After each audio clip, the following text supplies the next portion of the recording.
मैं बिस्मिल्लाह करा, मैं बिस्मिल्लाह करा। ऐ नहीं सचियां मुहब्बतां, ऐ ही सच्चा प्यार, ऐ ही ट्रू लव है। कामी गुजर ने आख्या उस्ताद जी फुलाने चौक मैं तुहानू मिलना चाहना। उन्हें आख्या खिला के गड्डी मिलांगा हैं तेरे पता 11-40 मुकाबले वाला साइड ते ला देंगा। साइड ते ला के मिल रही उमर भी मिल रही अज साडा अमन नाम भी मिल रहा ही। ऐ ही कामी गुजर, ऐ ही अंबर गुजर, फहर लाहौर, ऐ ही लाहौर वाला असल गुजर हैं। इंतजार हो रहा ही, मुलाकात हो रही है, प्यार मुहब्बत दी गल्लां हो रही नहीं। कामी ऐ नहीं जवान जेडे गड्डी खिला छड़ते ने, खिला के मिलते हैं। असीं तो उन्होंने भी जानने छदा दिया जिन्हें गेयर पा के अद्धा क्लच भी छड्डे होंदा है मगर गड्डी चढ़ाइए। खैर कामी मिल रहे वजिया सानू लाडी खान नो नवीद नो हैं। ऐ लाड़ा फोटो शूट करा रहे हैं। ऐ नहीं मुहब्बतां, ऐ नहीं नार लाण वाले।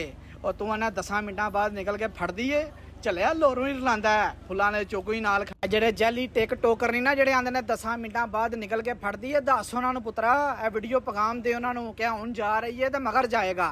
ए फुलां वाला चौक ही तस्दीक करी ए वेख कैमरे च चेक कर ते वेख एंट्री होन लगी बब्बर शेर दी। ओ आया शेरे बब्बर ए लड़ा पंजाब दा। ए बादशाह जड़ा इंतजार करके नाल खड़दा है। ए असल रोड चैंपियन।